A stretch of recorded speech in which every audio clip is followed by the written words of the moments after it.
तो चलिए स्टार्ट करते हैं परसेंटेज। तो देखिए इसमें फर्स्ट कॉन्सेप्ट है इंक्रीजिंग परसेंटेज।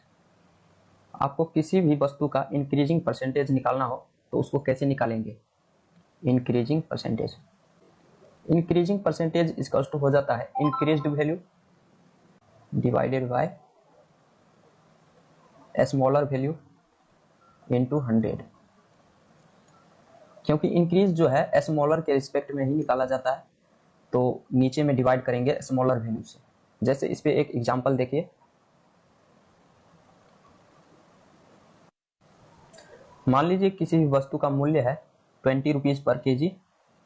अब ये इंक्रीज होके 30 रुपये पर केजी हो गया। तो यहां से आपको पूछेगा कि इंक्रीजिंग परसेंट बताइए कितना हुआ। तो इंक्रीज परसेंट यहाँ पे कितना हो जाएगा? Increased value. तो इंक्रीज्ड वैल्यू कितना हुआ है? 30 माइनस 20। 10 से इंक्रीज हुआ है तो इतना हो गया, divided by smaller value. Smaller value क्या है? 20। तो नीचे में डिवाइड कर देंगे 20 से, इंटू 100 कर देंगे। तो यहाँ से कितना हो गया? ये हो गया 10 डिवाइडेड बाय 20 इंटू 100। तो यहाँ से 10 कैंसिल, ये हो गया 5। तो ये कितना हो गया? 50%।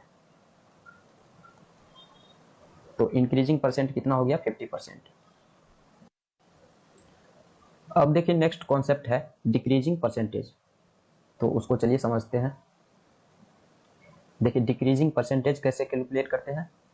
तो इसको कैलकुलेट करते हैं decreased value upon greater value into 100।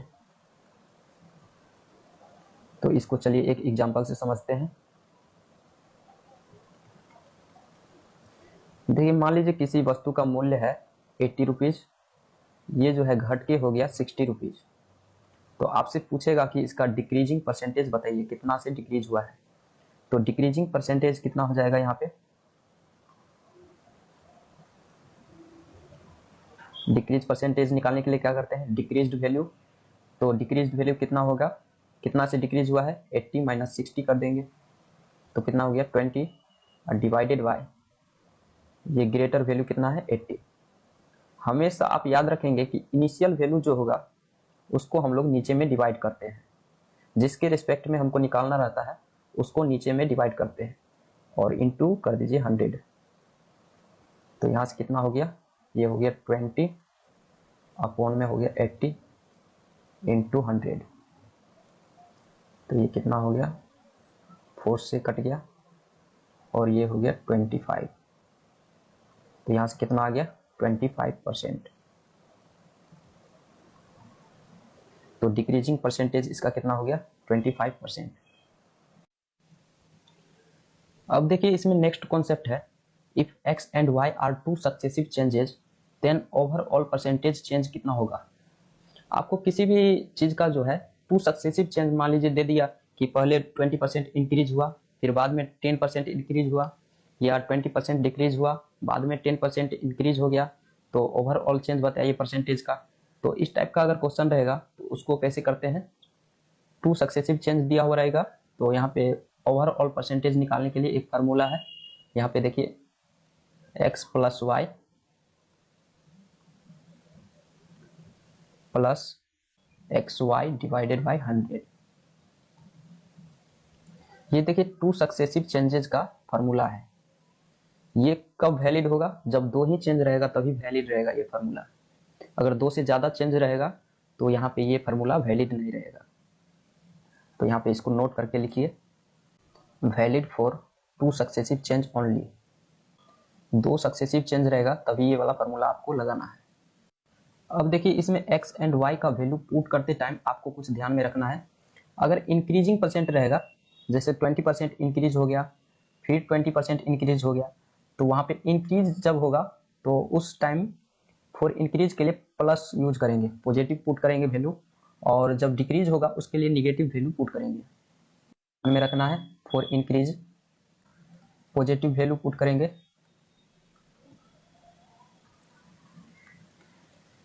For decreasing के लिए निगेटिव वैल्यू पुट करेंगे।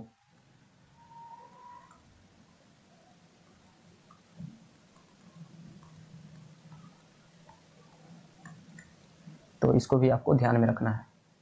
आगे हम लोग आपको बताएंगे कि बिना फार्मूला पुट किए, बिना फार्मूला का यूज किए आप कैसे क्वेश्चन को सोल्व कर सकते हैं। ये सब याद रखने का बिल्कुल भी जरूरत नहीं है, ये बस आपको बताने के लिए ये बता दिए हैं। बिना फार्मूला पुट किए हम लोग क्वेश्चन को सॉल्व कर लेंगे। तो चलिए इस पे एक क्वेश्चन देख लेते हैं पहले, उसके बाद हम लोग आगे बढ़ेंगे। देखिए क्वेश्चन है, the income of a person decreased by 20% and again decreased by 20%, then total decrease in income. तो इनकम में टोटल डिक्रीज कितना हुआ आपको बताना है। तो यहाँ पे देखिए दो सक्सेसिव चेंजेस हुआ है परसेंटेज में, दो बार चेंज हुआ है 20% का और फिर 20% का। तो यहाँ पे वो फार्मूला काम कर जाएगा। तो देखिए फार्मूला हम लोग क्या पढ़े हैं दो सक्सेसिव चेंजेस के लिए। तो ओवरऑल डिक्रीज कितना हो जाएगा यहाँ पे, equals to x plus y divided by 100। तो यहाँ पे देखिए डिक्रीज हुआ है, तो जो भी परसेंट है उसको हम लोग निगेटिव में पुट करेंगे क्योंकि डिक्रीज हुआ है। तो x का वैल्यू हम लोग -20 पुट करेंगे, फिर प्लस है तो प्लस देंगे, फिर y भी डिक्रीज हुआ है, देखिए डिक्रीज हुआ है 20% का, तो यहाँ पे भी y का वैल्यू -20 पुट करेंगे, फिर प्लस है तो प्लस देंगे, फिर xy का वैल्यू पुट करिए -20 इंटू -20 डिवाइडेड बाय 100। तो यहाँ से कितना हो गया, -40 हो गया और ये माइनस माइनस प्लस हो गया, तो यहाँ से आ गया +4 क्योंकि 2 0 कैंसिल हो गया, ये 2 इंटू 2 4 हो गया। तो यहाँ से कितना आ गया -36। तो -36 आएगा, तो उसको लास्ट में हम लोग मॉड कर लेंगे क्योंकि परसेंटेज हमेशा पॉजिटिव में लेंगे। अगर निगेटिव वैल्यू भी आता है तो उसको पॉजिटिव कंसीडर करेंगे। तो यहाँ से हो गया 36%। तो यही हो गया आंसर। तो यहाँ पे देखिए ये हो गया इसका राइट आंसर।